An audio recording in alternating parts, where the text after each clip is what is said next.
어둠의 숨결에 오신 것을 환영합니다. 오늘도 여러분과 함께 소름 돋는 행복에 기이하고 섬뜩한 이야기 속으로 들어가 보려고 합니다. 여러분은 어둠 속에서 들려오는 속삭임을 들어본 적이 있나요?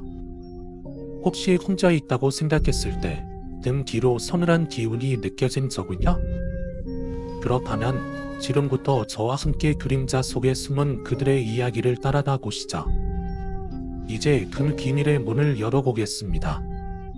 진과 밤, 통학할 때마다 헤드폰을 쓴다. 지옥 같은 지하철 통학을 그나마 참을만하게 해주는 게 음악이니까. 물론 나도 알고 있다. 헤드폰을 쓰고 다니면 그 외의 세상을 깡그리 무시한다는 것을, 그리고 상황을 조금 더 위험하게 한다는 것까지도. 특히나 자정 시간에 아무도 없는 거리를 혼자 걸어갈 때는 더하지. 사실 이 버릇은 내가 베이징에 도착하고 난 후에 챙겼다. 캐칭대학까지 통학하는 시간은 보통 1시간에서 1시간 반 정도. 러시아어가냐 아니냐에 따라 조금씩 차이가 났다. 통학은 일단 버스 내정거장으로 시작한 뒤 13호선, 10호선과 4호선의 지하철로 갈아탄다. 초반에는 지하철 탈 때 난 헤드폰을 꼈는데 그렇게 하면 강의를 좀 더 듣고 학교에 도착하기 전 조금 더 공부할 수 있으니까. 하지만 점점 나는 소리를 듣지 못하는 곳에 대해 두려움을 갖지 않게 되었다. 그리고 버스를 타면서부터 음악을 들었다. 그 후엔 지하철 사이사이에서 들었다. 결국 나는 집을 나서는 순간부터 헬즈에이트 노점선 앞에 갈 때까지 쭉 듣게 되었다. 물론 위험에 대해 알고 있다. 베이징에 있는 대학에 처음 들어왔을 때부터 우리 유학생 모두 다 세뇌하다시피 새기고 있었다. 절대 헤드폰을 끼고 돌아다니지 말까. 특히나 밤중에는 또 사람들이 알아차릴 것이다. 너를 목표물로 삼을 것이다. 그리고 나는 그들의 접근하는 소리를 듣지 못하겠지. 내가 얼마나 경계심이 강하고 그건 문제가 되지 않는다. 이미 정신이 팔렸으니까. 그리고 위험에 처할 것이다. 내가 보기에 내 문제점은 나에게 아무런 나쁜 일도 일어나지 않을 것이라는 믿음인 것 같았다. 내가 좋아하는 그린데이 음악이 배경음악으로 깔리는 와중에 중관층이나 후일론관 사이에서 감도당하고 살해당할 위험도 있다는 거. 하지만 나에게는 그런 일이 일어나지 않을 것이다. 그런 일은 언제나 다른 사람들에게나 일어나는 것이지. 그게 나는 아니다. 그러니까 어젯밤 내가 사는 아파트 단지에서 몇 블록 떨어진 텅 빈 거리를 내렸을 때 나는 듣고 있던 퀸 배경음악에 대해 별 생각하지 않았다. 딱히 이렇다 할 생각조차 하고 있지 않았다. 아니, 생각해보니 그건 아니다. 한 가지 알아차리기는 했다. 내가 타고 있던 버스에는 4~5명 정도의 수도생들이 객좌석에 앉아서 아주 근엄한 목소리로 대화를 하고 있었다. 그걸 보고 뭔가 이상하다 생각이 들었다. 베이징에서는 그 구린 노란색 로드 옷을 입고 꽤 깨끗한 지하철역 바닥을 쓸고 다니는 모습을 많이 보긴 했지만 여기 창kin까지 멀리 나오는 경우는 처음 봤기 때문이다. 하지만 다시 생각해보니 나는 어쨌거나 이 동네에서는 거의 신입이나 마찬가지였길 내가 뭘 알겠어 하고 한동안 조용히 그들을 관찰했다. 그러던 중 그중 하나가 나에게 친절한 미소를 보였다. 뭐야? 왜 웃어? 머리동들. 그 후로도 한참을 그들을 본 뒤 버스에서 내린 나는 수도승과 전교, 소림사 같은 영화들을 떠올렸다. 그리고 퀸의 노래를 흥얼거리며 거리를 따라 걷기 시작했다.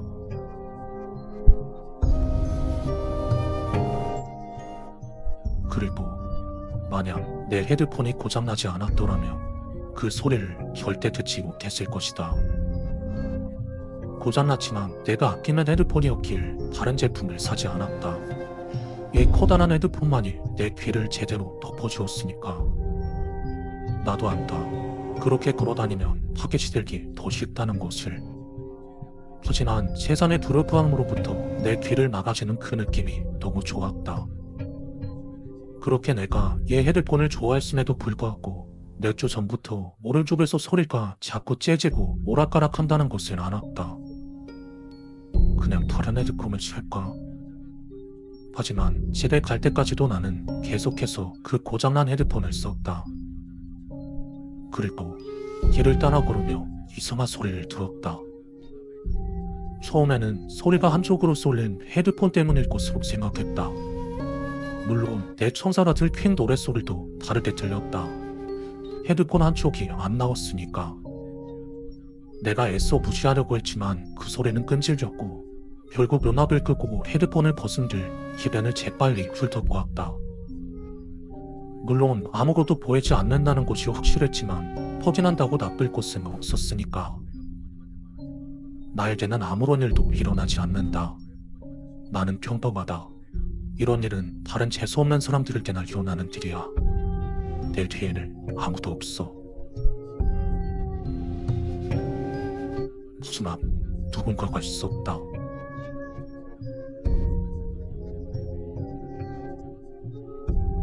나는 막 신호등으로 갔고 그는 그 전 교차로에 있었다. 그와 나 사이에는 블록 하나 정도의 거리가 있었는데 그 정도면 안심되는 거리였다.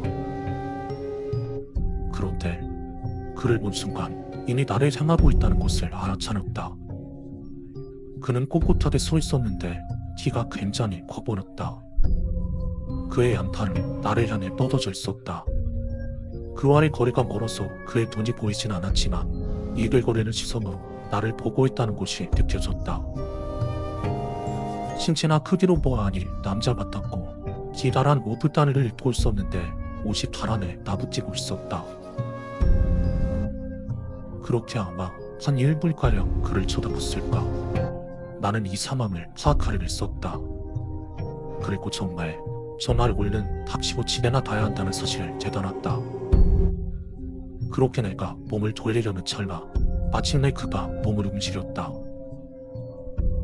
근데 정말 이상했다. 그는 껑충 뛰었다. 진짜로 껑충.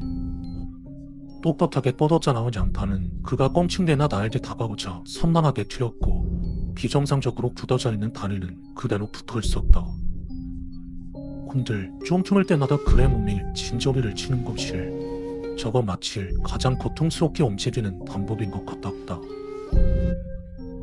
하지만 그는 움직이면 움직일수록 속도가 붙었고 바닥에 잡지 않은 내 순간 거칠게 덜컥거리며 몸을 흔들었다. 내가 그 다음 장면을 보지 않았더라면 조금 느낀 장면일 수도 있었을 텐데. 그가 점점 가까워져 오자 얼굴을 보였다. 그가 입고 있는 의복은 내가 학교로 오기 전 어딘가의 중국 영화에서만 봤던 그런 옷과 비슷했다. 그는 마치 총나나 때나 꼴법한 이상한 모양새를 하고 있었다. 바닥에 끌리는 긴 의복과 태가 달린 동그란 모자. 하지만 그의 옷은 마치 칭찬에서 굳어다온 마냥 찢어지고 더러웠다. 그의 모자에는 구멍이 여러 나 있었고 그 사이로 머리카락이 비죽 튀어나와 이미 부자연스러운 모습을 곧 앞뒤로 흔들렸다.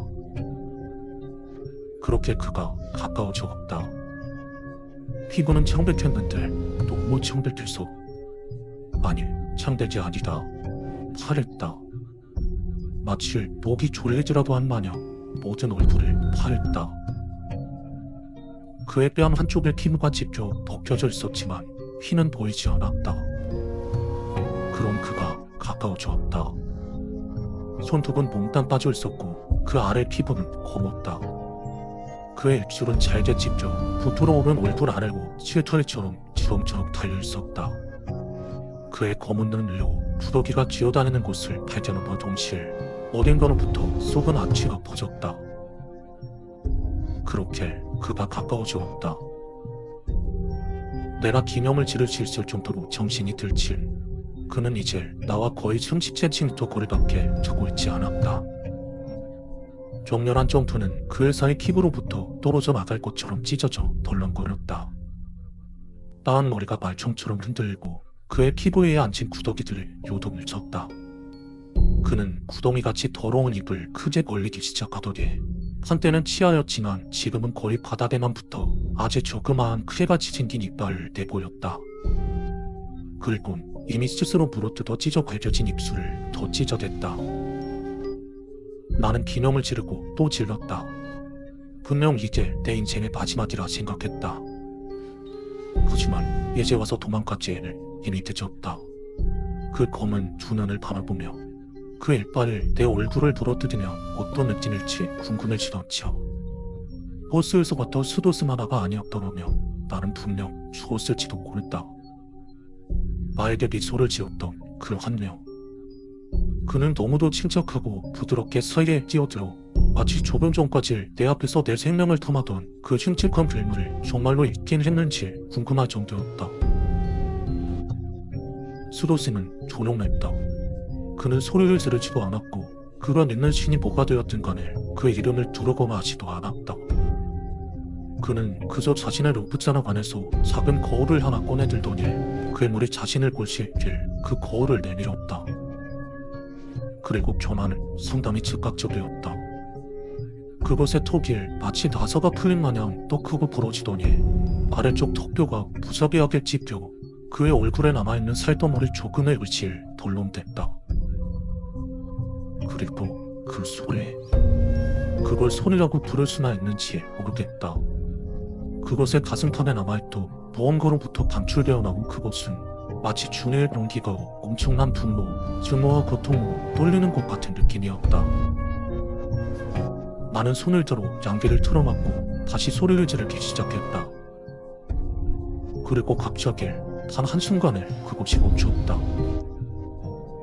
마치 가면을 위한 두꺼운 담요를 덮은 듯 거리는 갑자기 깊은 침묵 속으로 빠져들었다. 그리고 그 괴물은 엄태감이 없이 사라졌다.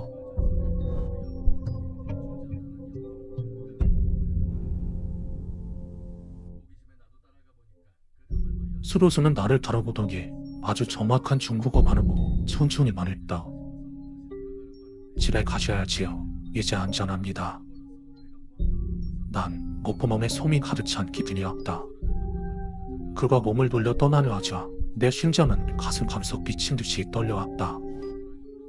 그리고 내가 외치는 동안 내 몸 전체가 떨렸다. 잠깐만요. 수도승이 다시 나를 돌아보았다. 방금 그게 어렵죠? 그리고 차분하다 못해 들어지는 목소리로 그는 단어 하나만을 양으렸다. 이제 어둠의 숨결 속 이야기가 끝났습니다. 여러분은 어떻게 느끼셨나요? 이 이야기가 여러분의 등 귀에 서늘한 기운을 남겼다면 좋아요와 구독을 눌러주시고 댓글로 여러분의 생각과 지식을 남겨주세요. 여러분의 한마디가 저희에게 큰 힘이 됩니다.